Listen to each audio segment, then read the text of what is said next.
नमस्कार मेरे प्यारे दोस्तों, आप सब कैसे हैं। आई होप आप लोग अच्छे होंगे, मस्त होंगे और अपनी पढ़ाई ज़बरदस्त तरीके से कर रहे होंगे। दोस्तों, हम हिंदी का प्रैक्टिस सेट कल से शुरू किए थे, लेकिन कल उसमें मैंने मिक्स करा था। आज हम देखेंगे, देखिए बुक ही हम स्टार्ट कर दे रहे हैं डायरेक्ट। इससे क्या होगा कि मैं एक टॉपिक से आपको लगभग 400 से 500 क्वेश्चन करा दूंगा। आपको एथेंटिक भी लगेगा। इसमें ये नहीं लगेगा कि क्वेश्चन आया कहाँ से गया कहाँ से, इसमें सारे इंक्लूड हो जाएंगे, तो मुझे टाइप नहीं करना पड़ेगा दोस्तों।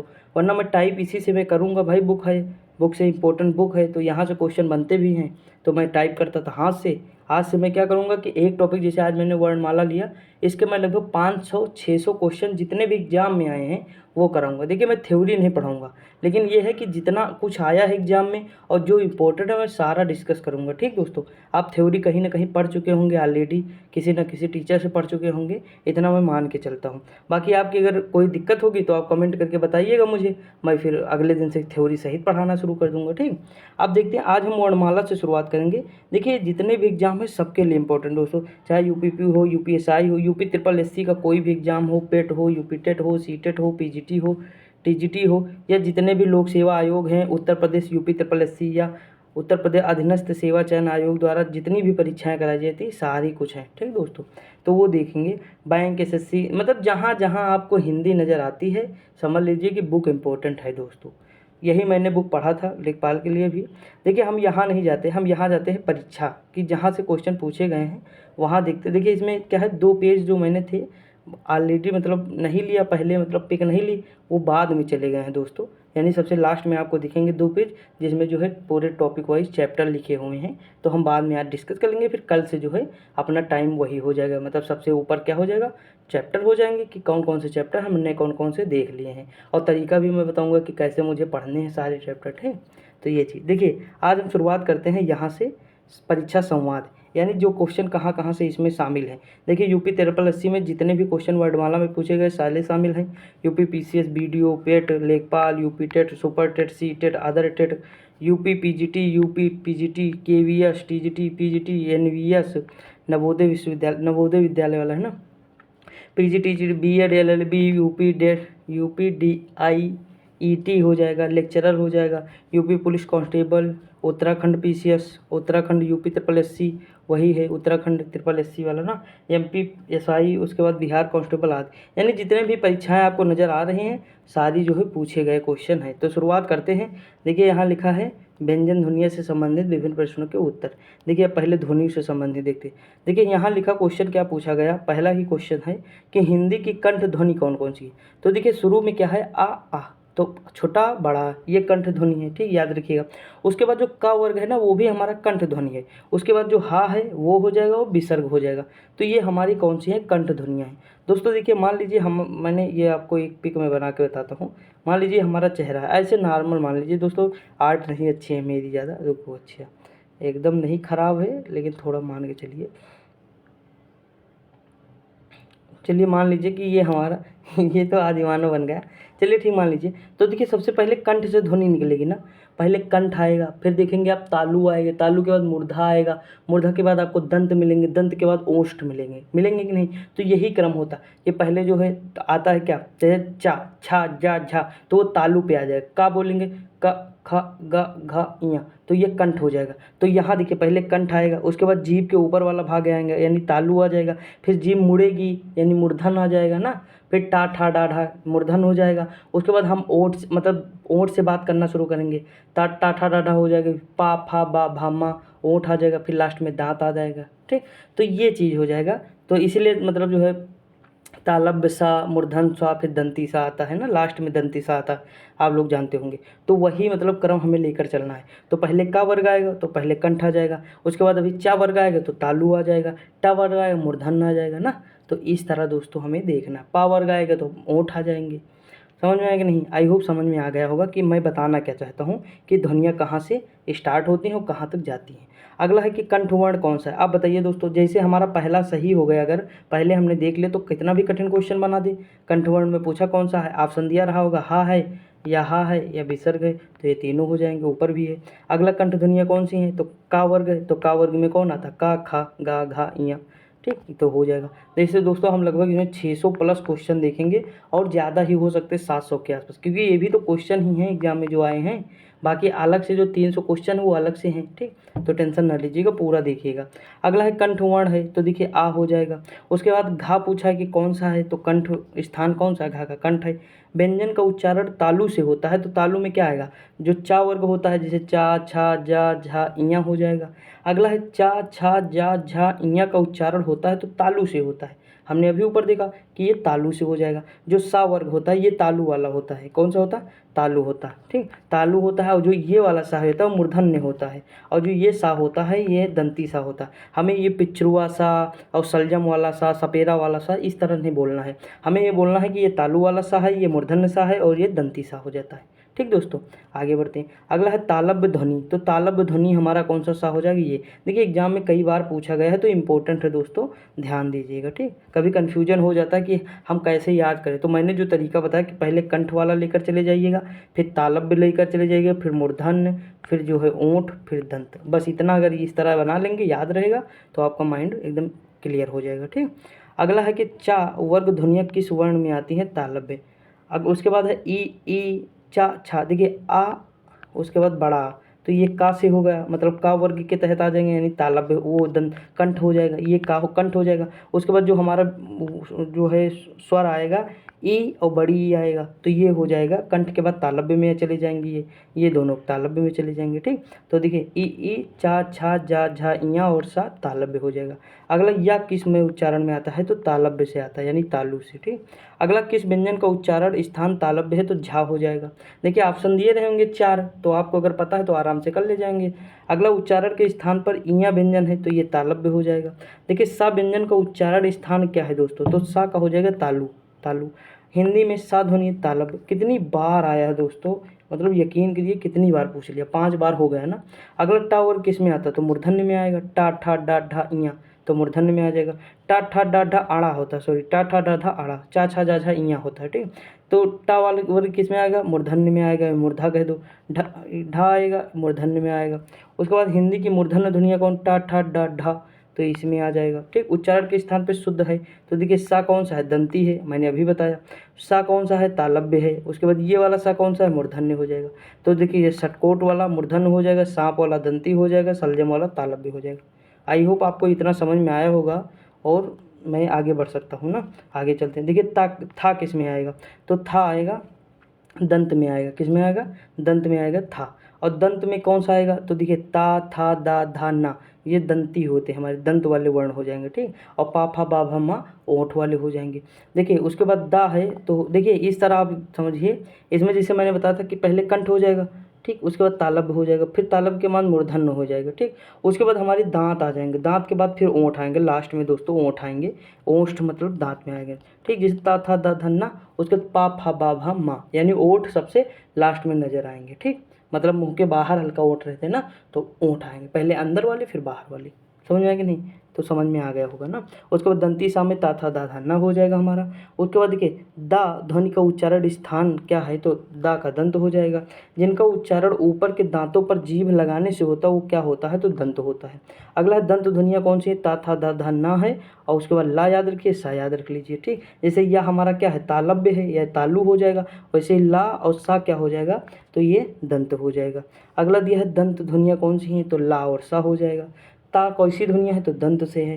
ता वर्ग की ध्वनियों का उच्चारण किससे होता है, दंत से होता है ना दोस्तों।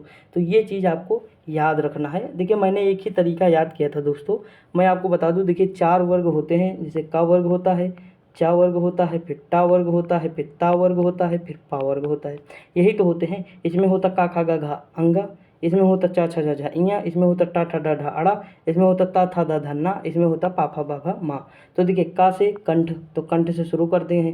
उसके बाद तालु आ जाएंगे तो तालब्य हो जाएगा, फिर मूर्धन्य आएंगे तो तीसरे पे मूर्धन्य हो जाएगा। उसके बाद अंदर ही दांत हैं तो दांत हो जाएगा, फिर लास्ट में पा है तो यानी ओंठ हो जाए, तो ओंठ। जैसे पापा तो ओंठ से बोलता नहीं, बच्चा छोटा किससे बोलता, पापा, तो ओंठ से बोलता है, ठीक। मम्मा ओंठ से बोलता, पा, फा, बा, भा, मा, ना। तो ये चीज़ याद रखिए।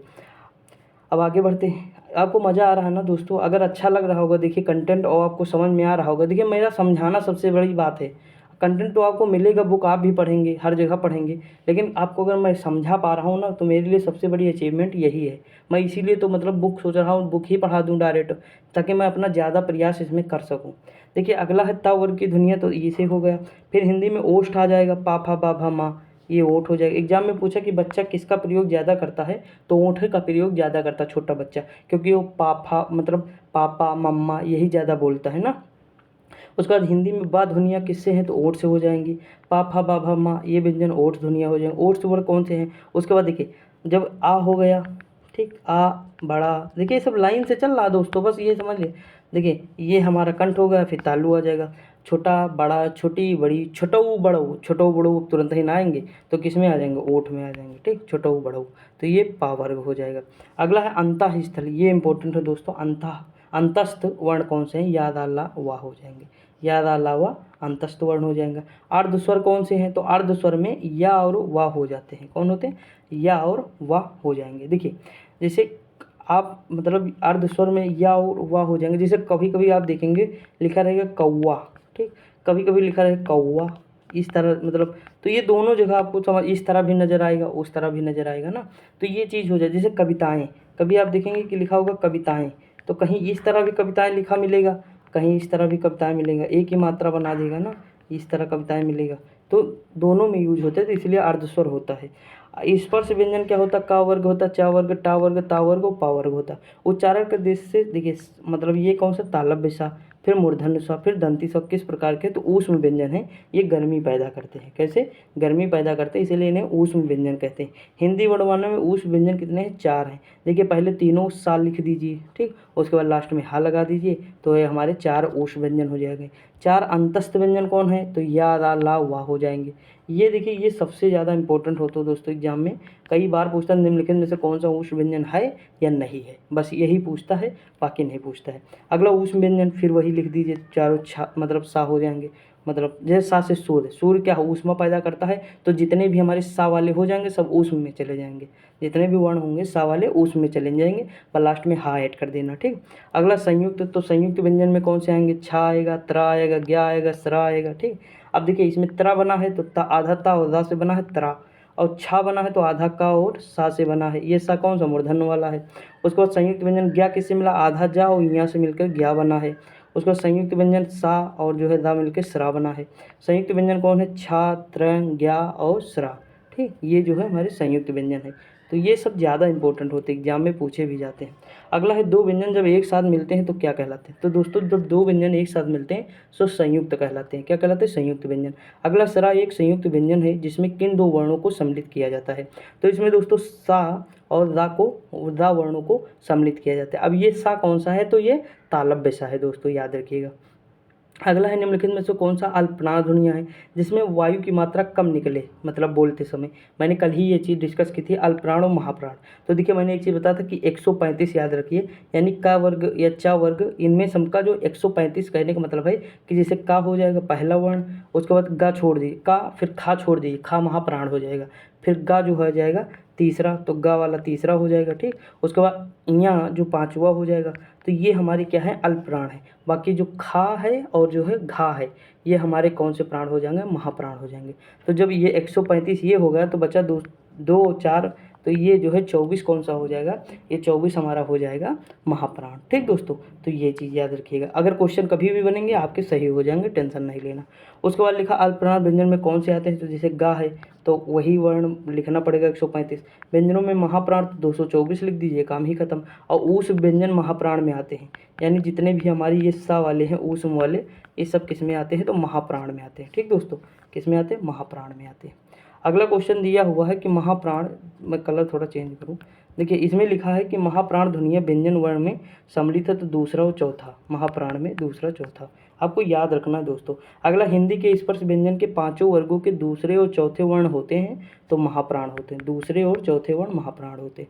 कौन सी ध्वनि महाप्राण है, तो दोस्तों खा है, घा है, देखिए ये 2 है, ये 4 है, और ये फिर क्या है, चा के बाद छा आएगा, छा के बाद जा आएगा, जा के बाद झा आएगा, तो ये 4 हो जाएगा, ठीक। उसके बाद देखिए महाप्राण व्यंजन में कौन सा, भा हो जाएगा, ठीक। अब देखिए ये वर्णमाला को आपको जैसे भा किस में आता है, पा वर्ग में आता है, तो पा फा बा भा, भा कौन सा हो जाएगा, चौथा हो जाएगा। तो आपको मैंने बताया ना 24 वाला, तो याद हो जाएगा। सभी महाप्राण कौन से हैं, तो खा है, छा है, ठा है। बस आपको ये याद रखना कि 135 वाला और 24 वाला, उसके बाद ये इसमें ऊष्म शामिल कर दीजिए, तो ये हमारा महाप्राण हो जाएगा, ये अल्पप्राण हो जाएगा, ठीक। अगला प्रत्येक वर्ग का दूसरा चौथा महाप्राण हो जाएगा। वही क्वेश्चन घूम घूम के आपको मिलेंगे एग्जाम में, तो इसीलिए ज़्यादा टेंशन नहीं लेना। अगला शुद्ध कथन कौन सा? हिंदी में ज्ञ का उच्चारण परंपरा से भिन्न हो गया है, विसर्ग कंठस्थ वर्ण छा संयुक्त वर्ण व्यंजन है, बिल्कुल सही है। अगला है ध्वनियों में कौन सुमेलित है? तो देखिए स जो है ऊष्म है, मैंने बताया ही है। अघोष क्या है? अघोष में आएंगे चा छा, देखिए इसमें क्या आता है, इसमें पहला दूसरा आता है, अघोष में पहला दूसरा है, और सघोष में क्या हो जाएगा?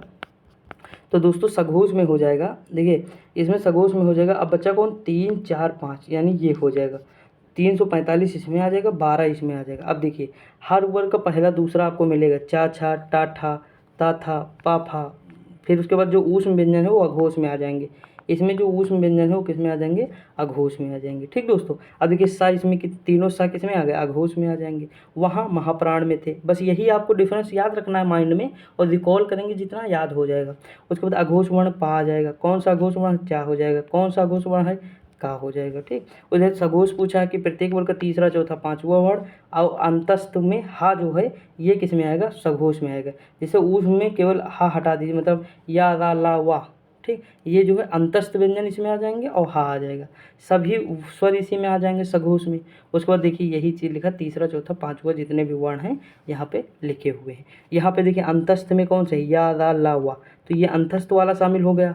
उसके बाद हा भी शामिल हो, सभी वर्ग भी शामिल हो गए। ठीक, और देखिए या हा ऊष्म व्यंजन का है, ऊष्म व्यंजन के केवल 3 वर्ग जो है अघोष में शामिल हुए हैं। कौन से? तो तालव्य सा, मूर्धन सा, दंती सा। ठीक दोस्तों, तो थोड़ा मतलब आपको ध्यान देना होगा दोस्तों, थोड़ा कन्फ्यूजिंग लग रहा होगा मानता हूँ, लेकिन फिर भी आपके सही हो जाएंगे, ज़्यादा टेंशन नहीं लें। देखिए घोष पूछे सघोष पूछे एक ही चीज़ है, ये जा हो जाएगा, ये बा हो जाएगा। उसके बाद अयोग वाह वर्ण में अनुस्वार यानी अन और विसर्ग आहा को शामिल करते हैं। हिंदी भाषा के कुल कितने वर्ण लिपियाँ हैं? तो 52 है दोस्तों।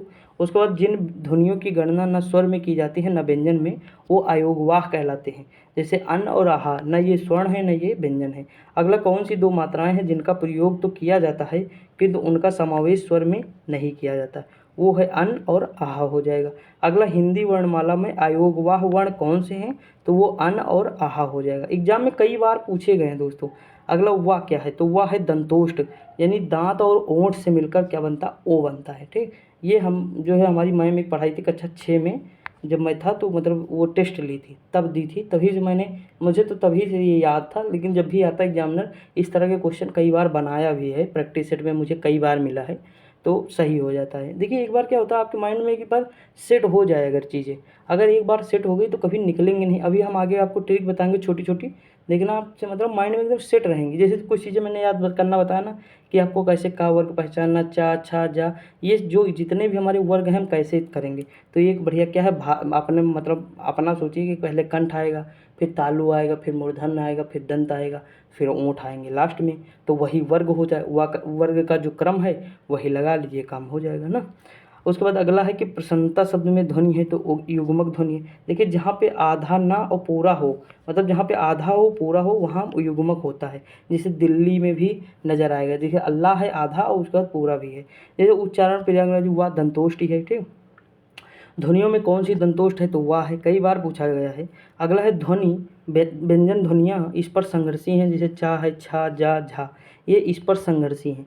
अगला है डा, और जो है ढक्कन वाला ढा, ध्वनियों के विषय में कथन शुद्ध है। ये मूर्धन्य उच्छिप्त ध्वनियाँ हैं। देखिए उच्छिप्त बिंदी क्या है? जिसमें नीचे जो है बिंदी लगी हो वो उच्छिप्त होता है। जैसे इसीलिए सड़क में कभी आप देखेंगे ये जो है सड़क, ठीक, सड़क में लगा रहता है, लगा रहता कि नहीं? सड़क में कहीं पे लगा रहता, कहीं पे नहीं लगा रहता, लेकिन लगा रहता सड़क पे।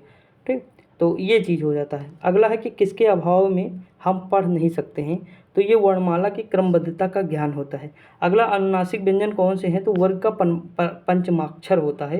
जैसे इया, जैसे अंगा है, इया है, ड़ा है, ना है, माँ है। ठीक, अनुनासिक व्यंजन होते हैं जो लास्ट के पंचमाक्षर होते हैं। जैसे चा छा जा झा ना, ठीक, सॉरी चा छा जा झा इया, टा ठा डा ढा आड़ा। ठीक, तो जैसे ये आड़ा हो गया, और ता था दा धन्ना हो गया, ये माँ हो गया। इसी के आधार पे हम बिंदी का अनुमान लगाते हैं। समझ आए कि नहीं दोस्तों? अगला दिया अघोष अल्पप्राण ध्वनि कौन सी हैं? तो देखिए का है और ता है, का है, ता है। उसके बाद कौन सा वर्ण सघोष व्यंजन महाप्राण व्यंजन है? तो झा हो जाएगा। अगला कामता प्रसाद गुरु ने बाह्य प्रयत्न के अनुसार व्यंजनों को कितने भेद माने, 2 अल्पप्राण और महाप्राण प्राण। अगला दिया देखिए महाप्राण 24 हो जाएगा, ये कितना हो जाएगा 135। अगला दिया है कि हिंदी की स्पर्श घोष महाप्राण ओष्ठ में कौन सा आएगा। तो देखिए अगर हमें यही केवल पता ओठ में आएगा पा फा भा भा, तो भा का ये चौथा हो जाएगा, ठीक। और महाप्राण में भी चौथा होता है, तो ये चौथा हो जाएगा, ये भी चौथा इसमें हो जाएगा, तो आराम से हम कर ले जाएंगे। उसके बाद आधुनिक व्याकरण की दृष्टि से बा वर्ण का वैशिष्ट है, तो बा किस में आएगा, दंत में आएगा, दंतोष्ठ हो जाएगा, स्पर्श हो जाएगा, अल्पप्राण हो जाएगा। जैसे पा फा बा, तो अल्पप्राण होगा कि नहीं दोस्तों, क्योंकि 3 आ गया, तो अल्पप्राण का मतलब ही 135 ना, तो आराम से हम कर ले जाएंगे, थोड़ा सा अगर हमारे दिमाग में होगा। अगला का व्यंजन के विषय में सही है, अल्पप्राण है, ये का व्यंजन अल्पप्राण है, अघोष है, कंठ वाला है ही है, स्पर्शी है ही है, ठीक। आगे बढ़ते हैं। अगला क्या दिया हुआ है, अगला दिया है पाणिनि शिक्षा में ध्वनियों को वर्गीकृत करने के कौन से 5 आधार स्वीकार किए गए हैं। देखिए स्व, काल, स्थान, प्रयत्न, अनुप्रदान। अगला है रा प्लस आधा रा प्लस माँ, तो ये बन जाएगा, क्या बने। अब देखिए इसे क्या पढ़ें दोस्तों, तो आप ऐसे समझ जाइए, ठीक। अगला दिया है कौन सी देवनागरी लिपि की वर्ण ध्वनि नहीं है, तो ग्रीवा ध्वनि नहीं है। अगला हुआ उच्चारण है दंतोष्ठी का है।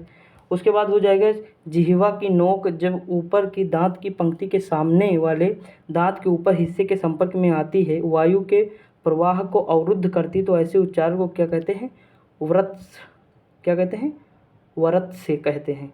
दंतोष्ठ ध्वनि कौन सी होती, तो वह हो जाएगी प्र में पूर्ण वर्ण क्या है, तो रा है दोस्तों, ठीक। प्र में पूर्ण वर्ण क्या है, रा है, पा है प्लस रा हो जाएगा। जब एक ही ध्वनि को द्वित्व को हो जाए तब यह क्या कहलाता है, युग्मक ध्वनियाँ कहलाती हैं।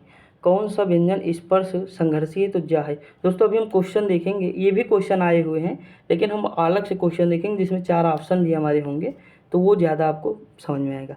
सभी स्पर्श व्यंजन कौन से समूह हैं, तो का है, चा है, पा है, दा है। कौन सा व्यंजन स्पर्शी संघर्षी है, स्पर्श संघर्षी है, तो जा हो जाएगा। कौन सा व्यंजन संघर्षी है, तो हा हो जाएगा दोस्तों। उसके बाद देखिए रा का विवर्ण वर्ष, लुंठित, सघोष व अल्पप्राण होता है, ठीक। उसके बाद हो जाए कौन सा पार्श्विक है, तो ला हो जाएगा, पार्श्विक है। लुंठित कौन सा होता है, रा होता है दोस्तों, ला लुंठित होता है, और ला जो है पार्श्विक होता है। स्पर्श व्यंजन कंठ ध्वनिया अघोष और महाप्राण ध्वनि में कौन सा आता है, खा आता है। स्वर तंत्रियों के आधार पर व्यंजनों को कितने वर्गों में बांटा गया है, तो 2 वर्गों में, एक घोष है, एक अघोष हो जाएगा। उसके बाद हिंदी वर्णमाला में छा से ढा के ठीक बीच में कौन सा अक्षर आता है, तो इया आता है। जैसे छा, जा, झा, इया, फिर टा, ठा, डा, तो इया आ जाएगा, ठीक दोस्तों। उसके है अंतः, अंतस्थ और ऊष्म वर्ण कितने हैं, तो देखिए अंतस्थ तो 4 हो जाएंगे, ऊष्म वर्ण में भी 4 हो जाएंगे, तो दोनों 8 हो जाएंगे। अगला दिया हिंदी कोश में का के बाद कौन सा आएगा, तो छा आएगा दोस्तों। का के बाद क्या आएगा, छा आएगा, ठीक। का के बाद क्या आएगा, छा आएगा। अगला काकल वर्ण कौन सा होता है, तो हा होता है, काकल वर्ण हा है, ये भी याद रखिए, एग्जाम में पूछा गया है। उच्चारण के दृष्टि से संबल ध्वनि कौन सी है, तो संपृक्त ध्वनियाँ है, कौन सी, संपृक्त ध्वनियाँ। प्रत्येक शब्द की वर्तनी के सभी वर्णों को उसी क्रम में अलग अलग दिखाना क्या कहलाता है, वर्ण विच्छेद कहलाता है। फिर कहलाता हुआ व्यंजन है, तो अंतस्थ व्यंजन है। पार्श्विक ध्वनियाँ कौन सी, पार्श्विक कौन है, ला है, लुंठित रा है, ठीक। अगला है कि अंगा या हम बात करें ढक्का ढा, अंगा व ढा को कहा जाता, तो विकसित वर्ण कहा जाता है। इस तरह के वर्ण कन्फ्यूजिंग क्रिएट करते हैं, जैसे आड़ा, ठीक। तो मतलब जैसे टा, ठा, डा, ढा, इया, सॉरी टा, ठा, डा, ढा, आड़ा, ठीक, ये आड़ा हो जाएगा। उसके बाद चा, छा, जा, झा, इया, तो इस तरह मतलब थोड़ा कन्फ्यूजिंग क्रिएट करते हैं। जो रेगुलर इसमें इन्वॉल्व रहते हैं वो बहुत अच्छे से मतलब कर देते हैं। देखिए सबको मतलब वो तो पता रहता है कि हम हिंदी वर्णमाला सुना तो सब देंगे, लेकिन अचानक से अगर कोई कोई पूछता है तो कन्फ्यूजन रहती है, जो दिन भर मतलब हमेशा जो है इसमें इन्वॉल्व नहीं रहता है। जैसे हम ही हैं या मतलब कोई भी इंसान है, अब हिंदी हम लोग कब पढ़ते हैं, पढ़ाने के लिए तो नहीं पढ़ते हैं ना। हम लोग हिंदी तब पढ़ते हैं जब पेपर में पूछा जाता तो हिंदी पढ़ते हैं। हिंदी की जगह कंप्यूटर पूछा जाए तो कंप्यूटर पढ़ना पड़ेगा क्योंकि जॉब लेनी है, तो हम लोग कभी कभी पढ़ते हैं ना। जो टीचर होते हैं वो रेगुलर पढ़ाते हैं, शुरुआत में उनको भी दिक्कत होती रहती है। अगला है चा, छा, जा, झा, उदाहरण है तो स्पर्श संघर्षी व्यंजन का। अगला पक्षी में कितने व्यंजन वर्ण है, तो 3 है, ठीक। देखिए पा है, उसके बाद छा में क्या है, का है, उसके बाद ये छा हो जाएगा, ठीक। तो 3 जो है ये क्या हो जाएंगे, व्यंजन हो जाएंगे हमारे, 3 व्यंजन हो जाएंगे, ठीक। और जो मात्रा है बड़ी की मात्रा है, तो ये व्यंजन तो है नहीं, ठीक। आगे बढ़ते हैं। अगला क्या है, वर्णों में कितने भेद हैं? तो 2 हैं, स्वर हैं और व्यंजन है। देखिए स्वर क्या है, स्वर वो होते हैं जो अन्य ध्वनि की सहायता से बोले जाते हैं। व्यंजन क्या होते हैं, जो स्वर ध्वनि की सहायता से बोले जाते हैं। जैसे हमने जा लिखा, तो जा में आ है, आधा जा है प्लस आ, तो देखिए आ शामिल है इसमें ना। लेकिन अगर हम पूछे आ, तो आ में कोई चीज़ नहीं, ये मतलब किसी ध्वनि की सहायता से नहीं बोले जाते हैं, मतलब किसी और की सहायता से नहीं, खुद के हैं। ठीक। अगला, हिंदी शब्दकोश में छा का क्रम किस वर्ण के बाद आता है? तो का के बाद।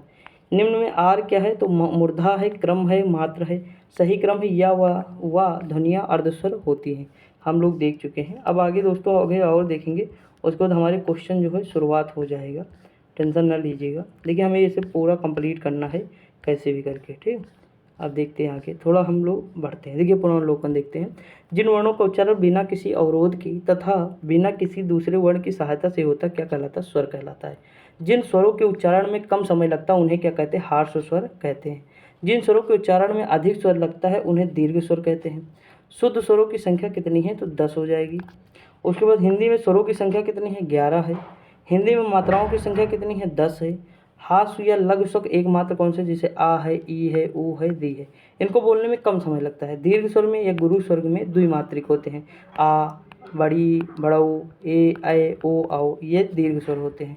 उसके बाद मूल स्वर कौन से हैं? जैसे वही हो जाएंगे जो हमारे हास्य स्वर हैं, आ, ई, उ, दी, ये मूल स्वर है, नैसर्गिक हैं। ठीक। दीर्घ स्वर गुरु स्वर, संधि स्वर, जैसे बड़ा, बड़ी, छोटऊ, ए, ओ, औ, ये हो जाएंगे। मूल दीर्घ स्वर कौन से हैं? तो बड़ा है, बड़ी है और बड़ऊ है। ठीक। ये मूल है दोस्तों, और ये बने हुए हैं, ये वाले बनाए गए हैं। ठीक। जैसे ई प्लस ए से आ से मिलकर बना है ए, समझे कि नहीं? तो इस तरह है। अगला संयुक्त स्वर, देखिए मैं चाहूँ तो ये इरेज भी कर सकता है दोस्तों, लेकिन मैंने नहीं किया क्योंकि जो है कोई ज़रूरत नहीं है। थोड़ा मतलब हाईलाइट रहेगा तो समझ में आएगा ना, कुछ टॉपिक में आपको ऐसा मिलेगा। देखिए अगर गुण स्वर कौन से हैं? तो जैसे आ और ई मिलके क्या बनाता है? तो ए बनाता है। अभी ऊपर हम लोग देखें आ प्लस ए मिलके क्या बनाता है? आई बनाता है। तो ये मूल दीर्घ स्वर नहीं है। ठीक दोस्तों। अगला है वृद्धि संधि में, तो आ प्लस ओ मिलके ओ बनाता है वृद्धि संधि में, समझे कि नहीं? उसके बाद देखिए आ मिलके ओ बनाता है औ, तो ये वृद्धि संधि है। जिसमें डबल मात्रा वो वृद्धि संधि है, जिसमें एक मात्रा वो गुण संधि है। ठीक। ये चीज़ मैंने ऑलरेडी बताई, अभी हम स्वर में देखेंगे। आगत स्वर है आ, अग्र स्वर है। देखिए अग्र स्वर में क्या कौन कौन से आते हैं? एक सेकंड। देखिए अग्र स्वर में आता है, एक ट्रिक याद रखिए, सुई, ई, सुई, सुई, ई वाले दोनों शामिल कर दीजिए, ई और ई में। ठीक। सॉरी, अग्र में अग्रीय याद करिए, क्या है? अग्रीय। ठीक, ये याद करिए। अग्र में अग्रीय याद करिए। तो देखिए इसमें बड़ी ई है तो ई वाले दोनों शामिल कर लीजिए। ठीक। ए में दोनों शामिल कर लीजिए। तो ये अग्र वाले कौन से हैं? 4 हो जाएंगे, हमें ये पता होगा। और इसमें दी भी शामिल कर लीजिए। ठीक। तो देखिए इसमें बड़ी ई है, अग्रीय में क्या है? बड़ी ई है और ए है, तो ये ए वाले दोनों शामिल कर ए आए हो जाएगा, और ई वाले दोनों शामिल कर छोटी बड़ी, तो अग्रीय हो जाएगा। ठीक। मध्य में हमारा ओ है ही है। पश्चिम में क्या आ जाएगा? बड़ा ऊ, बड़ा ओ, आओ, आ हो जाएगा। संवृत में ई, ऊ हो जाएगा। ठीक। अर्धविवृत में ए और ओ हो जाएगा। विवृत में बड़ा आ हो जाएगा। अर्धविवृत में आ, आए और औ आ जाएगा। कुल व्यंजन है 39, मूल व्यंजन है 33, स्पर्श व्यंजन है 25, उच्छिष्ट व्यंजनों की संख्या 2 है। अंतस्थ के कौन से हैं? तो 4 हैं। ऊष्म के 4 हैं, हम सब देख चुके हैं। संयुक्त व्यंजन 4 हो जाएंगे हमारा। जैसे संयुक्त व्यंजन में यही है, छा, त्र, ज्ञा, उसरा। फिर का वर्ग में का, खा, गा, घा, चा में चा, छा, जा, झाइयाँ। ठीक। का, खा, गा, घा, चा, छा, जा, झाइयाँ। टा में टा, ठा, डा, ढा, अड़ा, ता, था, दा, धा, ना, पा, फा, बा, भा, मा। अंतस्थ में दोस्तों याद आला, वाह। उसमें तालब सा, मूर्धन सा, दंती सा और हा। उच्छिप्त में डा और ढा हो जाएगा, अंगा और ढा हो जाएगा। ठीक। उसके बाद है कि ये क्या हो जाएगा? संयुक्त व्यंजन में छा, तरंग, ज्ञा और सरा हो जाएगा। उसके बाद दोस्तों देखते हैं अर्ध स्वर में या वाह आ जाएगा। ठीक, इंपॉर्टेंट। लुंठित और पार्श्विक भूलना नहीं है, आर लुंठित पार्श्विक ला हो जाएगा। उसके बाद देखिए जैसे रोलर, देखिए कभी भूलो ना इसलिए याद करा, रोलर। तो रोलर देखते हो लुढ़कता रहता है, लुंठित, लुंठ मतलब जो है इस तरह करता है ना, रोलर ऐसे होता गोल गोल, तो लुंठित है। ठीक। और बाकी ये बचा, तो ये याद कर लीजिए। अगला ऊष्म संघर्षी, तो सा वाले हो जाएंगे। ठीक। और हा शामिल करिए। अघोष में प्रत्येक वर्ग के प्रथम और द्वितीय तथा ये जो है तालब सा, मूर्धन सा, दंती सा। सघोष में ये हो जाएगा 3, 4, 5 हो जाएगा। बाकी अंतस्थ वाला हो जाएगा, हा इसमें शामिल करिए, सभी स्वर्ग शामिल कर दीजिए। स्वर वाले, ठीक। अल्पप्राण में प्रत्येक वर्ग का प्रथम, तृतीय और पंचम हो जाएगा। अंतस्थ वाले शामिल कर दीजिए, याद आला वाह। महाप्राण में प्रत्येक वर्ग के द्वितीय और चतुर्थ वर्ग तथा ऊष्म वाले शामिल कर लीजिए। नासिक व्यंजन में क्या हो जाएगा, अंगा है, इया है, अड़ा है और जो है ना है, माँ है। कंठ वाले में कौन से हो जाएगा, बड़ा आ हो जाएगा, अंगा हो जाएगा, आ हो जाएगा, का वर्ग खा गा घा अंगा, उसके बाद हा हो जाएगा। तालब में ई हो जाएगा, चा छा जा झा इया, उसके बाद सा उफा या हो जाएगा, ठीक। उसके बाद मूर्धन्य में क्या आ जाएगा, री आ जाएगा, टा ठा डा ढा अड़ा, फिर जो है सा आ जाएगा, ये वाला मूर्धन्य है ना, मैंने बताया। दंती वाले में ये सा हो जाएगा, ला भी शामिल कर लीजिए, ता था दा धना हो जाएगा। ओंठ में ऊ, फिर छोटा ऊ बड़ा ऊ, फिर पा फा बा भा मा, ये हो जाएगा। कंठ तालब में तो ए और ई हो जाएगा। देखिए ये कहने का मतलब ये है, जैसे देखिए आ जो है हमारा कंठ है, ठीक, और ई क्या है, तो ये तालब्य है, ठीक। ई क्या है, तालब्य, दोनों मिलके क्या बनाए, ए बनाए, ठीक। उसके बाद जो है अब देखिए ये तालब्य बना दिए तो कंठ प्लस ये तालब्य हो जाएंगे दोनों, फिर यहाँ ई हो जाएगा, यहाँ जो है आ हो जाएगा तो आय बना देगा। कंठोष्ठ में विहित है ओ और आ हो जाएगा, दंतोष्ठ में ओ वा हो जाएगा, अयोग व अनुस्वार व विसर्ग हो जाएंगे, स्पर्श रहित व काकल्य ध्वनि व स्वर यंत्रा मुखी घोष ध्वनि व ऊष्म संघर्षी ध्वनि हा हो जाएगा, ठीक दोस्तों। आगे बढ़ते हैं दोस्तों, अभी है थोड़ा, ये हम लोग ज़्यादा देखेंगे नहीं इसमें, बस ये देख ले अनुस्वार क्या होते हैं।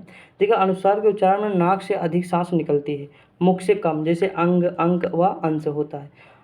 अनुस्वार की ध्वनि प्रकट करने के लिए वर्ण पर बिंदु लगाया जाता है क्योंकि यह एक व्यंजन ध्वनि है। जैसे तत्सम शब्दों में अनुस्वार अंगुष्ठ, दंत, अंत्र, ठीक। उसके बाद देखते हैं अनुनासिक में क्या हो, अनुनासिक के उच्चारण में नाक से बहुत कम ध्वनि निकलती है, मतलब सांस बहुत कम निकलती है, मुख से अधिक निकलती है, जैसे आंत, गाँव व जो है चिड़ियाँ आदि। अनुनासिक स्वरों में चंद्रबिंद लगता है। तद्भव रूपों में चंद्रबिंदु, जिसमें चंद्रबिंदु लगा हो वो तद्भव होता है, यही कहने का मतलब है। जैसे दांत है, आंत है, गाँव आंगन साचा आँख वो जो है अंगना हो जाएगा। और जिसमें जो है ये अनुस्वार लगता है वो तत्सम हो जाएगा। जिसमें एक बिंदी है वो तत्सम हो जाएगा, जिसमें इस तरह चंद्र है वो ये हो जाएगा क्या, तो जो है तद्भव। अनुनासिक व निर्नुनासिक क्या होता है, स्वयं स्वरों का उच्चारण अनुनासिक निर्नासिक होता है। हिंदी में स्वरों का उच्चारण अनुनासिक व निर्नुनासिक होता है। अनुस्वार विसर्ग, अनुस्वार और विसर्ग व्यंजन है जो स्वर के बाद वह स्वर से स्वतंत्र होते हैं। जैसे देखिए अनुनासिक जो है लोअर पीसेस में आया क्वेश्चन, ये चंद्रबिंदु वाला है। ऐसे स्वरों को उच्चारण नाक व मुंह से होता है और उच्चारण में लघुता रहती है, जैसे गाँव, आँख, दांत आदि। निर्नुनासिक केवल मुंह से बोले जाने वाले जो है सस्वर वर्णों को निर्नुनासिक कहते हैं, जैसे अपना, आप, इधर, उधर, घर आदि, ठीक। विसर्ग तो पता है जिसमें ये होता है, जैसे ये देखिए दुह आता, ये सब है, दुख आता है, ये सब विसर्ग होते हैं हमारे, ठीक। उसके बाद अब हमारे क्वेश्चन शुरू हो जाएंगे, हम ये भी देख लेते हैं, काम ही खत्म कर देते हैं इन्हें। जैसे भाषा की सार्थक इकाई क्या कहलाती, वाक्य कहलाती है। वाक्य की छोटी इकाई उपवाक्य होती है। उपवाक्य की छोटी इकाई पदबंध होते हैं दोस्तों, ठीक। उसके बाद पदबंध से छोटी इकाई पद या शब्द होता है। पद से छोटी इकाई क्या कहलाती, अक्षर कहलाती है। अक्षर से छोटी इकाई दोस्तों ध्वनि कहलाती है। क्या कहलाती, ध्वनि या वर्ण। जैसे राम शब्द में 2 अक्षर हैं, रा और प्लस मा, वर्ण 4 हैं। जैसे देखिए 4 वर्ण है ना, ये एग्जाम्पल बता रहा है। वर्ण में भाषा की सबसे छोटी इकाई ध्वनि कहलाती है। इस ध्वनि को वर्ण कहते हैं। भाषा की सबसे छोटी इकाई ध्वनि है, ध्वनि को क्या कहते हैं, वर्ण कहते हैं। वर्णों के व्यवस्थित समूह को वर्णमाला कहते हैं दोस्तों, ठीक। अब हम देखते हैं यहाँ, देखिए मैंने ये यहाँ लिख दिया है, वैसे आपको पता भी है, अभी मैंने बताया। या अवश्य कौन से तालब्य हो जाएंगे और ला अवश्य दंती हो जाएंगे, ठीक। आगे बढ़ते हैं। अब देखिए वर्णमाला किसे कहेंगे, तो अभी हम लोग देखिए वर्णों के व्यवस्थित समूह को क्या कहते हैं, वर्णमाला कहते हैं। टीजीटी में आया है क्वेश्चन। अगला भाषा की सबसे छोटी इकाई क्या कहलाती है, तो देखिए ध्वनि कहलाती है। और ध्वनि को क्या कहते हैं, तो वर्ण कहते हैं। यहाँ ध्वनि तो दिया नहीं तो हम वर्ण लगा देंगे। हिंदी वर्णमाला में कितने जो है वर्ण हैं, तो हिंदी वर्णमाला में 52 वर्ण है। अगला भाषा की सबसे छोटी इकाई क्या कहलाती है, तो वर्ण कहलाती है, ठीक। व्यंजन और स्वर संयुक्त रूप से क्या कहते हैं, तो अक्षर होते हैं। व्यंजन मतलब संयुक्त रूप से क्या होते हैं, अक्षर होते हैं। हिंदी भाषा में कितने दोस्तों स्वर हैं, तो 11 स्वर हैं, ठीक। यहाँ 11 स्वर हैं। अगला हिंदी भाषा में कितने व्यंजन हैं, तो 33 व्यंजन है दोस्तों, ठीक। आगे बढ़ते हैं, सारी चीज़ें हम पढ़े हैं लगभग। अगला एक से अधिक वर्णों के मेल को क्या कहते हैं, तो अक्षर कहते हैं। अगला हिंदी वर्णमाला में व्यंजन कितने हैं, 33 हैं। उसके बाद दोस्तों दिया है जिन उच्चारण स्वतंत्रता से होता है, मतलब जिनका उच्चारण स्वतंत्र रूप से होता है, जो व्यंजन के उच्चारण में सहायक होते हैं, तो ये कहलाते हैं स्वर। मैंने बताया ना, ये स्वतंत्र रूप से होते हैं, ये किसी दूसरे पर निर्भर नहीं रहते हैं, तो ये स्वर हो जाएंगे। और ये व्यंजन में सहायक होते हैं, तो ये भी मतलब स्वर ही हो जाएगा। ठीक, दो चीज़ एक ही में शामिल कर दिया। ओके, इसके बाद देखते हैं आगे। फिर लिखा है कि हिंदी में ध्वनियाँ कितने प्रकार की होती है, तो दो ध्वनियाँ होती है, एक स्वर होती है, एक व्यंजन होती है। वर्णमाला में स्पर्श व्यंजन की संख्या कितनी होती है? 25 होती है दोस्तों। कितनी होती है? 25 होती है। भाषा की सार्थक लघुत्तम इकाई को किसे कहा माना जाता है? तो शब्द को माना जाता है। अगला, लिपि चिन्हों के क्रमबद्ध समूह को क्या कहते हैं? तो वर्णमाला कहते हैं। अगला है, वर्णों के समुदाय को क्या कहते हैं? तो वर्णमाला कहते हैं दोस्तों। अगला, हिंदी भाषा में कुल व्यंजन है तो 33 है। अब तो आपके हो रहे होंगे क्वेश्चन ना दोस्तों। अगला, भाषा की सबसे छोटी इकाई क्या कहलाती है? तो वर्ण कहलाती है। क्या? वर्ण कहलाती है। हिंदी में दीर्घ स्वर कौन सा है? तो इसमें दोस्तों ये वाला हमारा दीर्घ स्वर हो जाएगा, बड़ी। ठीक दोस्तों, जैसे बड़ा, बड़ी और बड़ऊ और आओ, ये हमारे दीर्घ स्वर हो जाएंगे। दीर्घ सॉरी, बड़ा, बड़ी और बड़ऊ जो है ये हमारे दीर्घ स्वर हो जाएंगे। ठीक, उसके बाद देखते हैं हिंदी में कौन सा मूल दीर्घ स्वर नहीं है? तो इसमें ओ नहीं है, बाकी ये तीनों हमारे जो है हो जाएंगे। हिंदी भाषा में हास्य स्वरों की संख्या कितनी? 4 है। छोटा, छोटी, ऊ, और कौन से हो जाएगा? छोटा, छोटी और दी हो जाएगा। ठीक, ये हो जाएंगे हमारे। अगला दिया है कि हिंदी में निम्न में दीर्घ स्वर है, तो बड़ा क्या है? दीर्घ स्वर है। अगला, किस उच्चारण में दीर्घ स्वर से अधिक समय लगता है? तो लुप्त स्वर में, जैसे ओम, ये लुप्त स्वर है। प्लुप्त स्वर है। ठीक, क्या है? प्लुप्त स्वर है। अगला, पुलुप्त स्वर, सॉरी पुलुत स्वर है। पुलुत स्वर कौन सा है? तो ओम है दोस्तों। क्या है? ओम। अभी हम बताए ना पुलुत है, वो थोड़ा लुप्त की तरह हम पढ़ा, थोड़ा ध्यान न दिए, उसके लिए क्षमा चाहता हूँ। अगला है, हिंदी स्वरों का वर्गीकरण जब जीव के आधार पर किया जाता है तो निम्नलिखित में से कौन सा भेद इसके अंतर्गत नहीं आता है? तो विपरीत स्वर के अंतर्गत नहीं आता है। अगला है, मध्य स्वर कहते हैं तो आ को कहते हैं। किसे कहते हैं? आ, मध्य स्वर होता है। भाषा विज्ञान के दृष्टि से ऊ किस प्रकार का स्वर है? तो पश्च स्वर है। अगला दिया, हिंदी में कौन सा स्वर समृद्ध है? तो ई स्वर है। कौन सा है? ई है दोस्तों। आगे बढ़ते हैं दोस्तों। आपको वीडियो कैसी लगेगी कमेंट करके ज़रूर बताइएगा। अगर आप कोई कमी होगी तो वो ज़रूर लिखा करिए। मेरी कमियों ज़रूर बताना है। कमी तो मैं 100% चाहता हूँ कि मेरी कमी बताई जाए। क्या हाँ दिक्कत है, स्पीड है या कुछ भी आपको कोई दिक्कत है तो मेरी कमी को आप बताइए कि ताकि मैं उसे सुधार करूँ दोस्तों, बस। ठीक, बाकी कमेंट कर दिया करिएगा दोस्तों। इतनी मेहनत करता हूँ तो एक कमेंट तो कर ही सकते हैं। 2-3 मिनट, 1 सेकेंड लगेगा आपको लिखना।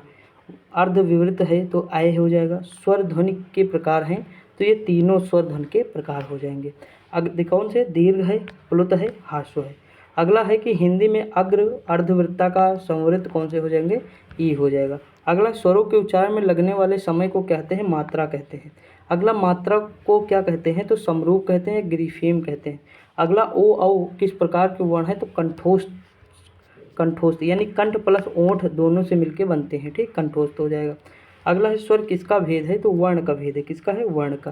दोस्तों ये वाला आप समझ पा रहे हैं कंठोस्त कहने का मतलब क्या है? ओ किस शब्द से बना है दोस्तों? आप बताइएगा। देखिए, आ कंठ हो जाएगा ना, उसके बाद ओ क्या हो जाएगा? ओठ हो जाएगा। ओ ओठ हो जाएगा, ये दोनों मिलके कंठोस्त बना देंगे। ठीक, सॉरी, ऊ हो जाएगा। यहाँ पे क्या हो जाएगा? ऊ हो जाएगा। तो ऊ के मिलने से क्या बनेगा? ओ बनाएगा। तो ये कंठोस्त हो जाएगा। ये हमारा ये ओठ हो जाएगा और ये कंठ हो जाएगा, दोनों मिलकर कंठोस्त हो जाएगा। अगला, स्वर किसका भेद? तो वर्ण का। निम्नलिखित में से कौन सा संयुक्त स्वर है? तो दोस्तों ऊ हो जाएगा। ठीक, बड़ा ऊ। निम्नलिखित में से कौन सा स्वर कंठ तालब है? तो ए हो जाएगा। हिंदी में कौन सा शब्द में अनुनासिकता है? तो संभालना में हो जाएगा। ऑप्शन नंबर सी हो जाएगा। ठीक, अगला क्वेश्चन है, कौन से शब्द में अनुनासिकता है? तो कंटीला हो जाएगा। अगला, किस वर्ण का उच्चारण स्थान कंठ तालुब है? तो आय हो जाएगा। कौन सा? आय हो जाएगा। अगला, आय के उच्चारण स्थान का नाम क्या है? तो कंठ तालव्य है। अगला है, स्वर ए आई का उच्चारण स्थान कौन सा है? तो कंठ तालव्य हो जाएगा। उसके बाद दोस्तों क्या दिया हुआ है? दिया है, मात्रा के आधार पर स्वर कितने प्रकार के होते हैं? तो 3 प्रकार के होते हैं। ठीक, वर्ण तालिका के अनुसार हास्य, दीर्घ व प्लुत क्या है? तो ये स्वर होते हैं। क्या होते हैं? स्वर होते हैं। अगला है कि जिनकी ध्वनि केवल मुख से निकलती है, निम्नासिक स्वर है। कंठ तालब कौन सा है? तो ए और आई हो जाएगा।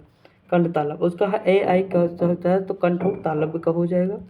उसके बाद देखते हैं दोस्तों, मुझे डर लगता है बुक पढ़ाने में कहीं स्ट्राइक न कोई मार दे, थोड़ा यही डर लगता है। बाकी मतलब कोई दिक्कत नहीं, क्योंकि मेहनत करता हूँ तो बेकार हो जाएगी फिर मेहनत ना। अगला, निम्नलिखित में से कंठ ध्वनियाँ कौन सी हैं? तो का व खा हो जाएगा। निम्नलिखित में से कौन सी कंठ है? तो हा हो जाएगा। फिर घा का उच्चारण क्या है दोस्तों, तो का खा गा घा अंगा, ये कंठ हो जाएगा। कंठ वर्णीय कौन से हैं, तो देखिए आ हो जाएगा, हा हो जाएगा, विसर्ग। देखिए वहाँ हमने देखा था ना, ये क्वेश्चन मैंने कहा था एग्जाम में आया है, तो देखिए एग्जाम में आया है। निम्नलिखित कंठवर्ण कौन सा हो, तो आ भी हो जाएगा, ठीक। उसके बाद सा ध्वनि कौन सी, तालु हो जाएगा, ये हमारा तालव्य हो जाएगा। उच्चारण के स्थान पर इयाँ कैसी ध्वनि है, तो ये तालव्य हो, चा छा जा झा इयाँ, ये कौन सा हो जाएगा, तो तालु हो जाएगा, तालव्य या तालु हो जाएगा। चा छा जा झा इयाँ का उच्चारण कैसा है, तो तालु से है। देखिए मैं इसमें टाइम क्यों नहीं ले रहा हूँ, क्योंकि ये सब पढ़ चुके हैं हम लोग। निम्नलिखित व्यंजनों में से कौन से व्यंजन का उच्चारण तालु से होता है, तो छा हो जाएगा, ठीक दोस्तों। अगला है ई। अब देखिए ये हम केवल ये देखिए ई चा छा जा छा जैसे देखे हम तुरंत तालव्य मार दिए। उसके बाद है किस व्यंजन का उच्चारण स्थान तालव्य है, तो चा छा जा झा, ठीक। यह उच्चारण है तो तालु से हो जाएगा हमारा। उसके बाद है कि सा का उच्चारण किससे होता है, मतलब ये वाला, तो तालु से हो जाएगा। निम्नलिखित में से तालव्य ध्वनि कौन सी हो जाएगी, तो ये देखो सा। कितनी बार आया है क्वेश्चन, कोई मतलब लिमिट ही नहीं। अगला चा वर्ग ध्वनियाँ किस वर्ग में आती हैं, तो तालव्य। दोस्तों मैं यकीन के साथ कह सकता हूँ, अगर आप जितना अभी पढ़ा रहा हूँ मैं, इतना ही पढ़ लेंगे तो कुछ बचा ही नहीं एग्जाम में, आप क्या आराम से हो जाएंगे। मैं भी यही बुक पढ़ा हूँ, हमेशा यही पढ़ता हूँ, दूसरी कोई बुक मेरे पास नहीं है, ना मैं कभी खरीदता हूँ, ठीक। तो आप मतलब पढ़ सकते हैं, कोई दिक्कत नहीं। अगला ढा का उच्चारण स्थान है, तो मूर्धन्य है। उसके बाद हो जाएगा हिंदी की मूर्धन्य ध्वनियाँ कौन सी हैं, तो देखिए टा है, ठा है, डा है, ढा है। उसके बाद जो है जिनका उच्चारण ऊपर से दांतों व जीभ में लगने से होता है, वो दंत होता है। क्या होता है, दंत होता है, ठीक दोस्तों। आगे बढ़ते हैं। इसमें 200 कुछ क्वेश्चन है दोस्तों, हम सारा देखेंगे। निम्नलिखित में से दंत ध्वनियाँ कौन सी हैं, तो ता हो जाएगा। निम्नलिखित में से कौन सा मूर्धन्य ध्वनि है, तो ढा हो जाएगा। नहीं है, सॉरी, इसमें नहीं है तो ढा हो जाएगा। अगला ट वर्ग में किस प्रकार के व्यंजन है, तो मूर्धन्य है। कौन सा, मूर्धन्य। दोस्तों मैंने एनसीईआरटी आज पढ़ाई सुबह जो है जियोग्राफी के, तो मेरा माइक ख़राब हो गया था, तो दूसरे का माइक अब लेकर हिंदी बना रहा हूँ, तो उसमें आवाज़ नहीं आ रही सुबह वाली में, तो उसके लिए क्षमा चाहता हूँ। मैं कल दोबारा से बना दूँगा, उतनी ही मेहनत कर दूँगा, कोई दिक्कत नहीं। दोबारा से मैं क्लास नंबर 5 अपलोड कर दूँगा, तो आप टेंशन ना लीजिएगा, ठीक। आपको समझ में आएगी, थोड़ी बहुत पढ़ लीजिएगा जहाँ से आवाज़ आती है, नहीं तो मैं कल दोबारा से पूरी क्लास अपलोड कर दूँगा, क्लास 5, ठीक। तो देख लीजिएगा आप लोग अच्छे से, उसके बाद हम जो है आराम से कंप्लीट कर लेंगे। टा वर्ग में कौन सा है, मूर्धन्य हो जाएगा। टा वर्ग का उच्चारण स्थान क्या है, मूर्धा हो जाएगा।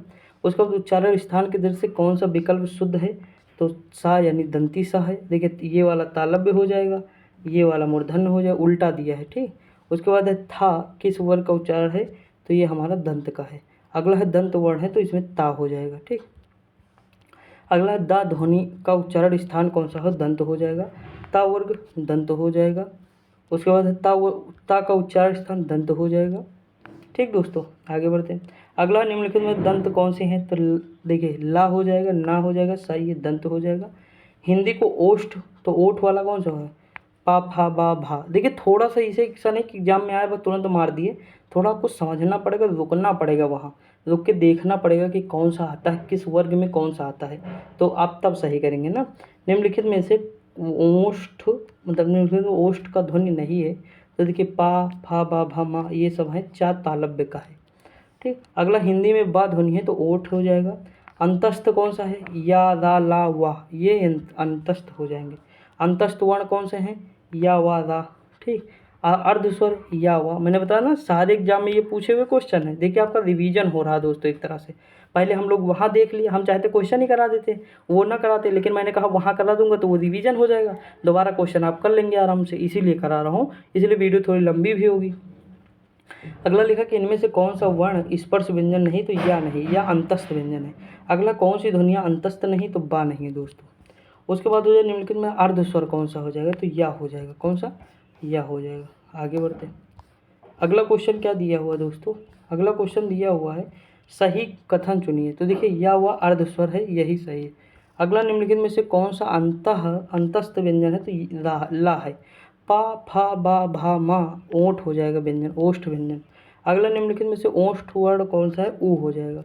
उसके बाद हिंदी वर्णमाला में अंतस्थ व्यंजन कौन सा है, या ला वाह हो जाएगा। निम्नलिखित में से अंतस्थ व्यंजन कौन सा है, तो ये वाह हो जाएगा। अंतस्थ व्यंजन कौन सा है, या हो जाएगा। बिल्कुल पता है आपको ना, कभी भी पूछ ले, अगर नींद में भी पूछ लेगा तो बता देंगे। हिंदी वर्णमाला में ऊष्म, तो इसके बारे में हम लोग अच्छे से चर्चा किए हैं, ठीक। आगे बढ़ते हैं। अगला है कि उच्चारण के दृष्टि से, अब बताइए दोस्तों ये सब आपको मतलब बिल्कुल ईजी लग रहा होगा। मैंने बताया सा से सूर्य ऊष्मा प्राप्त करता है तो ऊष्म हो जाएगा। ऊष्म व्यंजन नहीं है तो कहने की ज़रूरत नहीं, हा को शामिल करना है इसमें, तो हा ही है। अब देखिए ये होगा नहीं ला, अंतस्थ हो जाएगा। अब देखिए इसमें कौन से व्यंजन के अंतर्गत आता है, ऊष्म व्यंजन के। जो चीज़ें इंपॉर्टेंट है उस पर ज़्यादा आपको फोकस करना है, ठीक। अगला निम्नलिखित ऊष्म व्यंजन, आप बताइए दोस्तों, सही है ना। ऊष्म व्यंजन बताइए कितनी बार पूछा, बताने की जरूरत है। यहाँ देखिए फिर ऊष्म नहीं है, या तो है या तो नहीं, बस दो ही चीज़ पूछेगा। अंतस्थ व्यंजन में है या नहीं यही पूछेगा, तो इसमें गा नहीं है, ये कंठ तालव्य है, मतलब कंठ है। अगला ऊष्म व्यंजन, आप बताइए, हाँ हो जाएगा। हिंदी वर्णमाला में ऊष्म व्यंजन कितनी बार क्वेश्चन रिपीट हो रहा है, खुद आप देखिए दोस्तों, बताने की जरूरत। इसमें अगर टाइम मैं ले रहा हूँ आपका तो बेवकूफ़ हूँ, क्योंकि इतना टाइम खाने की क्या ज़रूरत है, जब वही क्वेश्चन 1000 बार पूछ चुका है और मैंने एक बार अच्छे से डिटेल बता दिया, काम खत्म। स्रा में कौन से आ जाएगा, तो स्रा में सा है, रा है, वर्णों का मेल से बना है। छा में तो आधा का और सा के मेल से बना। अब ये मूर्धन्य वाला सा हो जाएगा। ठीक दोस्तों, आगे बढ़ते हैं। आप लोग टेंशन न लीजिए, मैं सारा कुछ करा दूंगा, आप बस मुझे कमेंट करके बताइए कि आपको क्या पढ़ना, क्या चीज़ नहीं पढ़ना है। देखिए मैं अपनी पूरी मेहनत करता हूँ दोस्तों कि मैं आपको जो चीज़ पढ़ाऊँ एग्जाम में आपके फंस जाए ना। अगला निम्नलिखित में निम्न में संयुक्त व्यंजन कौन सा नहीं है। देखिए यहाँ पूछा नहीं है, तो देखिए छा, ज्ञा, त्रा है, या नहीं है संयुक्त, अंतस्थ है ये। निम्नलिखित में से संयुक्त व्यंजन है, अब कौन सा हो जाएगा, सरा हो जाएगा। संयुक्त व्यंजन ज्ञा किससे मिलकर बना, आधा जा प्लस इया से मिलकर बना है। दो व्यंजन जब एक साथ मिलते हैं तो क्या कहलाते हैं, तो ये कहलाते हैं संयुक्त व्यंजन। अगला दिया है कि निम्नलिखित व्यंजनों में से कौन सा संयुक्त व्यंजन है, तो स्रा हो जाएगा। सॉरी, इसमें पूछा नहीं है, तो देखिए छा है, त्रा है, उसके बाद स्रा है, ये वाला सा जो है नहीं होगा, मूर्धन्य है। त्रा किन शब्दों से, आधाता वजा से। कौन सा अल्पप्राण ध्वनिय है, तो अल्पप्राण ध्वनि में का हो जाएगा, 135 याद करिए। महाप्राण में 24 याद करिए, काम खत्म दोस्तों। अगला निम्नलिखित में से व्यंजन में से कौन सा अल्पप्राण है, तो चा हो जाएगा। अल्पप्राण कौन सा है, तो गा हो जाएगा ना। अगला है कि ध्वनि में महाप्राण नहीं है, तो देखिए चा, छा, जा, तो जा तीसरा नंबर आ जाए, तीसरा इसमें शामिल ही नहीं होता है, काम खत्म। आगे बढ़ते हैं। निम्न में महाप्राण व्यंजन कौन सा है, तो पा, फा, बा, भा, भा चौथे पे आ जाएगा, तो हो जाएगा। अगला महाप्राण वर्ण कौन से हैं, तो खा है, छा है, वट्टा है, ठीक। तो इस तरह मतलब आपको याद रखना होगा कि मतलब कैसे हमें लंबे समय तक याद रखना है। जैसे देखिए इसमें जो है ये पहले पे आएगा, ये तीसरे पे आएगा, ये पाँचवें पे आएगा, तो 1, 3, 5 तो अल्पप्राण हो जाएगा। अब बताइए तो 2 पे आएगा तो ये महाप्राण हो जाएगा। अगला प्रत्येक वर्ग का दूसरा और चौथा क्या कहलाएगा, महाप्राण कहलाएगा। यूपी 80 में पूछा गया है कनिष्ठ सहायक जूनियर असिस्टेंट में। अगला महाप्राण ध्वनिय वर्ग में किससे संबंध है, दूसरा चौथा। हिंदी स्पर्श व्यंजन के पांचों वर्गों के दूसरे और चौथा तो महाप्राण हो जाएगा ना। आगे बढ़ते हैं। हिंदी में कौन सा कथन अशुद्ध है, दो महाप्राण उच्चारणों का उच्चारण एक साथ हो सकता है, ये गलत है। बाकी सारे विसर्ग कंठ वर्ग होते हैं, छा संयुक्त होता है, ज उच्चारण परंपरा से भिन्न हो गया है, ठीक। ज्ञा। अगला है निम्नलिखित ध्वनियों में कौन सुमेलित है दोस्तों, तो देखिए सा ऊष्म हो जाएगा। अघोष वर्ण कौन से होते हैं, तो देखिए 100 मतलब सॉरी 12, और जितने भी हमारे ऊष्म में हा को हटा दीजिए, हा सघोष में चला जाएगा, बाकी और शामिल कर दीजिए। देखिए यहाँ पे लिख दिया हूँ इसीलिए, तो हमारा ये जो है किस में आ जाएगा, तो अघोष में आ जाएगा, ठीक दोस्तों। तो इस तरह है, आपको याद रखना है। आगे बढ़ते हैं। देखिए अगला क्वेश्चन क्या दिया हुआ, अगला दिया है निम्न में अघोष वर्ण कौन सा है, पा हो जाएगा, ठीक। पा तो पहला ही है ना, पहला दूसरा, और जितने भी हमारे ऊष्म में हटा दीजिए, जितने तीनों सा को शामिल कर लीजिए। अगला निम्नलिखित में से कौन सा वर्ण अघोष है, तो चा हो जाएगा। कौन सा वर्ण अघोष है, तो का हो जाएगा पहला। निम्नलिखित में से घोष वर्ण, तो घोष में क्या आ जाएगा, मैंने बताया था घोष या सघोष एक ही है, ठीक। घोष या सघोष पूछे एक ही है दोस्तों। तो देखिए इसमें 345 हो जाएगा, फिर हा हो जाएगा, फिर अंतस्थ, फिर जितने भी स्वर ये सारे इसमें शामिल कर दीजिए आप। देखिए इसी तरह लिख लीजिए दोस्तों, आप चिपका लीजिए। अब देखिए महाप्राण, अल्पप्राण, घोष, सघोष, अंतस्थ, ऊष्म, 5-6 मतलब जो ज़्यादा इंपॉर्टेंट है, लुंठित है, पार्श्विक है, ये जो कुछ ज़्यादा इंपॉर्टेंट नज़र आ रहा है ना, एक पेज पे चिपका लीजिए, बस उतना ही हमेशा पढ़ना है आपको। बाकी तो आप भूलेंगे नहीं दोस्तों, केवल उतना ही पढ़ना है, तो उतना ही पढ़ लीजिएगा, ठीक। आगे बढ़ते हैं। अगला है कि सघोष वर्ण कौन सा है, तो बा हो जाएगा। अयोगवाह विसर्ग होते हैं, विसर्ग को अयोगवाह कहते हैं। अयोगवाह कहा जाता है तो अनुस्वार व विसर्ग को। हिंदी भाषा की कुल लिपियाँ कितनी हैं, 52 हो जाएंगी दोस्तों। अगला है जिन ध्वनियों की गणना न स्वर में की जाती है न व्यंजन में की जाती है उसे अयोगवाह कहते हैं। अगला हिंदी वर्णमाला अन आह क्या है, तो अयोगवाह हो जाएंगे ना। आगे बढ़ते हैं। अगला है कि ऐसी कौन सी दो मात्राएं हैं जिनका प्रयोग तो किया जाता है किंतु उनका समावेश स्वर में नहीं है, तो अन और आहा हो जाएगा। हिंदी वर्णमाला में अयोगवाहक वर्ण कौन से हैं? तो अन व आहा हो जाएगा। दोस्तों देखिए, आप बुक खरीदेंगे 250 से ऊपर ही बुक मिलेगी, 250-300 के आसपास मिलेगी, उससे कोई आपका बेनिफिट नहीं होगा। जिस तरह मैं पढ़ा रहा हूँ, यही अगर 1-2 बार पढ़ लेंगे तो आपको ज़्यादा रिलेट कर पाएंगे। ठीक, मैंने हर चीज़ इसीलिए मतलब एक मेथड से आपको लेकर चला हूँ कि मतलब एक सिस्टमेटिक वे में मैं आपको पढ़ा दूँ, ताकि वर्णमाला आपके माइंड से जाए ना, आप भूलें ना। बाकी हम संधियों में ट्रिक देखेंगे, हर जगह थोड़ा थोड़ा देखेंगे लंबे समय तक, ताकि याद रहे। ठीक, तो ये चीज़ है। और मैं अगर बोल रहा हूँ, आप सुन रहे हैं, देख रहे हैं, तो आपके माइंड में ज़्यादा मतलब जाएगा, समझे कि नहीं? बस नॉर्मल पे देखेंगे तो ज़्यादा जाएगा, 1.5 पे देख सकते हैं, कोई दिक्कत की बात नहीं है। इन सब के बारे में हम कल बताए भी थे आपको कि इससे बेनिफिट क्या होता है, नॉर्मल देखने में और तेज़ देखने में क्या अंतर होता है। ठीक, देखिए जैसे ट्रेन में है अगर आप, तो अगर ट्रेन बढ़िया 10 की स्पीड में, 20 की स्पीड में चलती, तो आपको बाहर की सारी चीज़ें जो हमें दिखाई देती, एक एक चीज़ दिखाई देगी।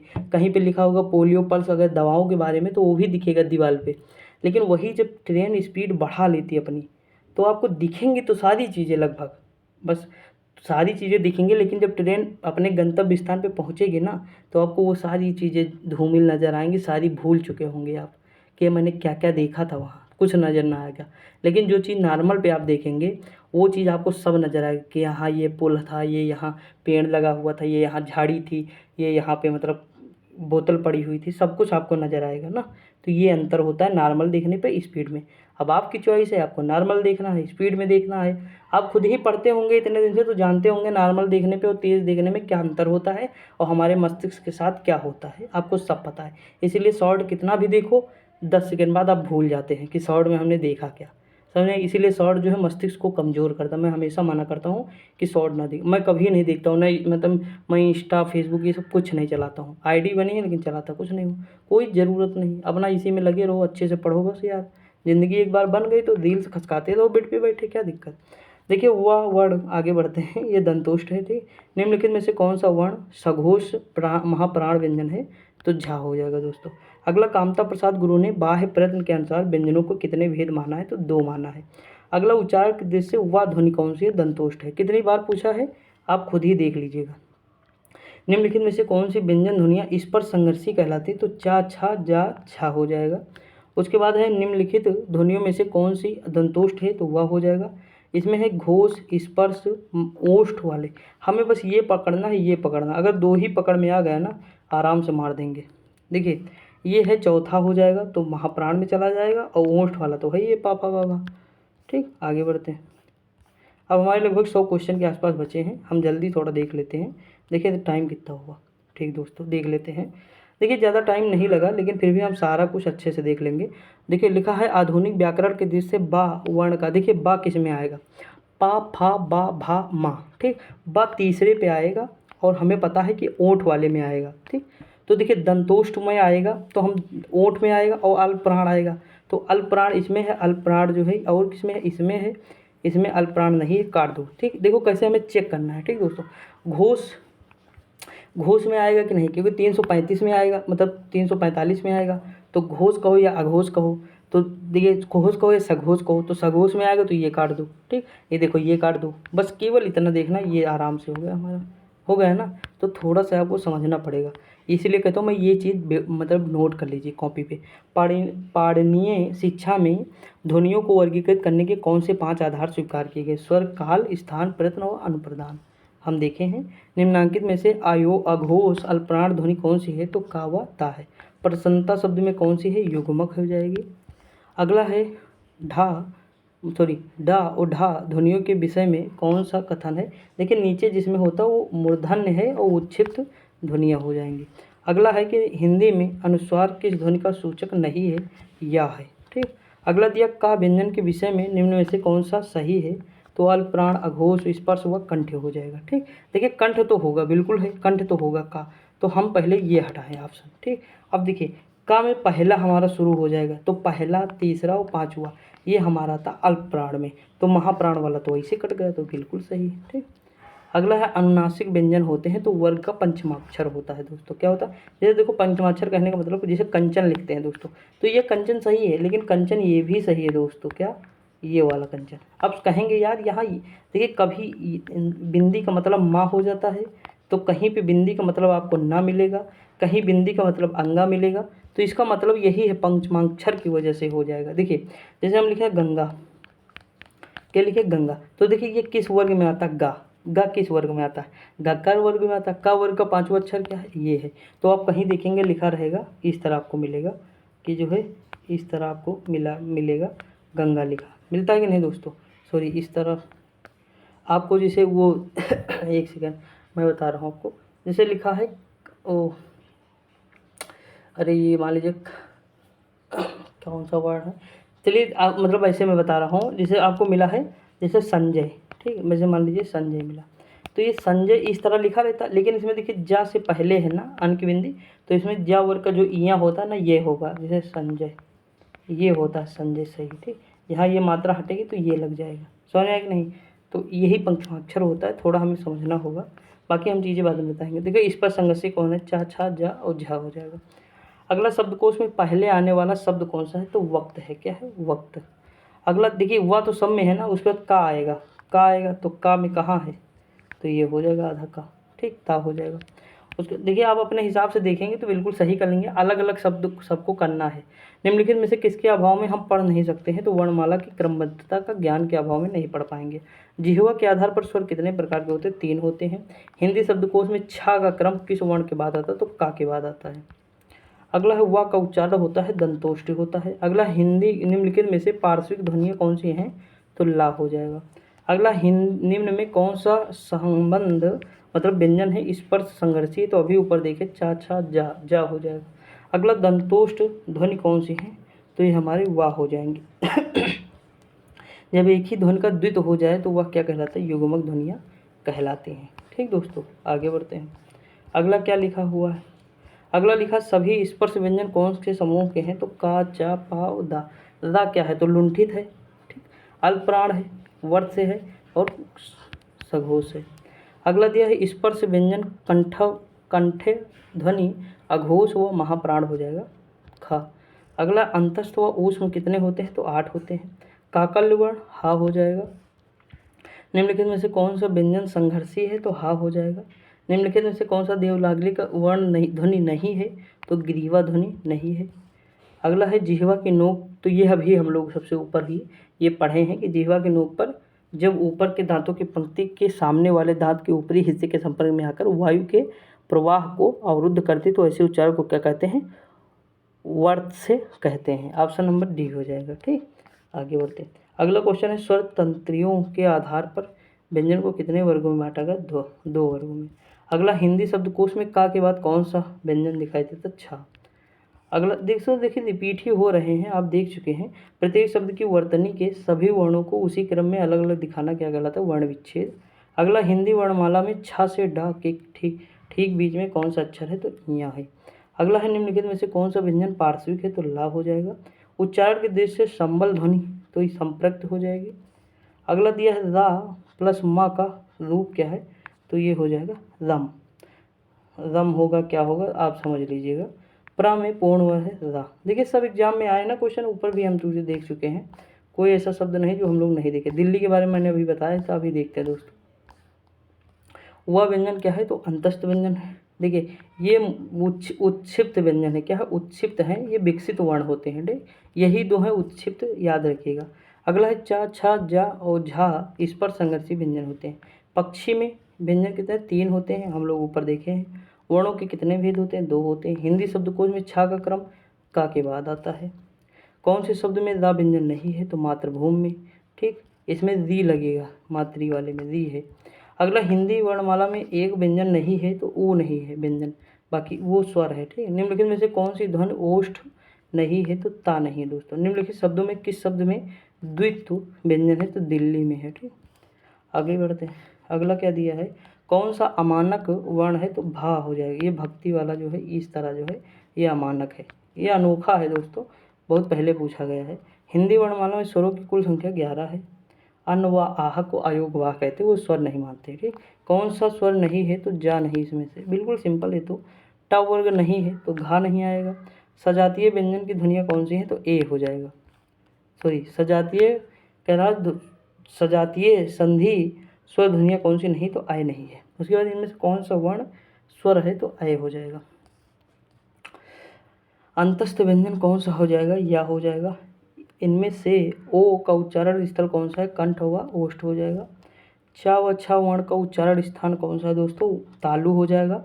मतलब देखिए ये नुक्ता वाले वर्ड हो जाएंगे, जैसे का है, गा है, जा है, फा है, अरबी व फारसी में लगता है। ठीक, तालव्य व्यंजन चा, छा, जा व झा हो जाएगा। आगे बढ़ते हैं। देखिए अगला क्वेश्चन दिया हुआ है कि कौन वर्ण घोष नहीं है? तो ता नहीं है, री स्वर नहीं है, आज नहीं है। ठीक, अगला है किन ध्वनियों को अनुस्वार कहा जाता है? स्वर के बाद आने वाली नासिक ध्वनियाँ। उसके बाद ये हिंदी भाषा में मूलतः वर्णों की संख्या कितनी मानी गई? तो 52 है। हिंदी वर्णमाला में व्यंजनों की संख्या कितनी है? 33 है। उसके बाद हिंदी वर्णमाला में ऊष्म व्यंजन कौन से हैं? तो मतलब तीनों सा हो जाएंगे, फिर हा हो जाएगा। हिंदी के जिन वर्णों का उच्चारण करते समय केवल श्वास का प्रयोग किया जाए उन वर्णों को कहते हैं अघोष कहते हैं दोस्तों। अगला या, ला, ला, वा व्यंजनों को कहते हैं अंतस्थ व्यंजन। निम्नलिखित में से कौन सा पश्च स्वर है? तो आ हो जाएगा। ठीक दोस्तों, आगे बढ़ते हैं। अगला दिया है, थोड़ा ये कम साफ है तो थोड़ा मैनेज कर लीजिए दोस्तों, क्योंकि जो है रूम में पीडीएफ बनाया हूँ आज ना, जैसे घर पे था तो वहाँ बहुत साफ आती थी क्योंकि सूर्य का प्रकाश थोड़ा पड़ता था, मतलब बाहर बैठ के हल्का, तो बढ़िया अच्छा रहता था। प्रयत्न के आधार पर ला किस प्रकार की ध्वनि है? तो पार्श्विक है ला। ठीक, दा क्या है? लुंठित है। यूजीसी नेट में आया क्वेश्चन है। निम्नलिखित में से कौन वर्ण अंतस्थ नहीं है? तो या नहीं है दोस्तों, या ऊष्म है, सॉरी हा जो है ऊष्म है, या हा क्या होगा? ऊष्म होगा। निम्नलिखित में से अर्ध स्वर कौन सा है? तो या हो जाएगा। उसके बाद दिया है निम्नलिखित में से नासिक व्यंजन कौन सी है? तो इया हो जाएगा। ए ऐ वर्ण कौन सा है? कंठ व तालव्य हो जाएगा। निम्नलिखित में से अघोष वर्ण कौन सा हो जाएगा? तो सा हो जाएगा। उसके बाद यहाँ लिखा है कि घा का उच्चारण स्थान कौन सा है? तो कंठ हो जाएगा। कौन सा वर्ण ओष्ठ नहीं है? तो आ हो जाएगा, बड़ा वाला। उसके बाद अल्प प्राण कौन सा हो जाएगा? तो चा, छा, मतलब सॉरी चा, जा और या, मतलब 15 ये हो जाएगा, 135। उसके बाद निम्न में महाप्राण तो ता, था, यानी ये 2 4 वाला होगा। ठीक, आगे बढ़ते हैं। अगला क्या दिया हुआ है? अगला दिया निम्नलिखित में से किसी हिंदी की मानक वर्णमाला का स्थान नहीं दिया गया, तो श्री को नहीं दिया।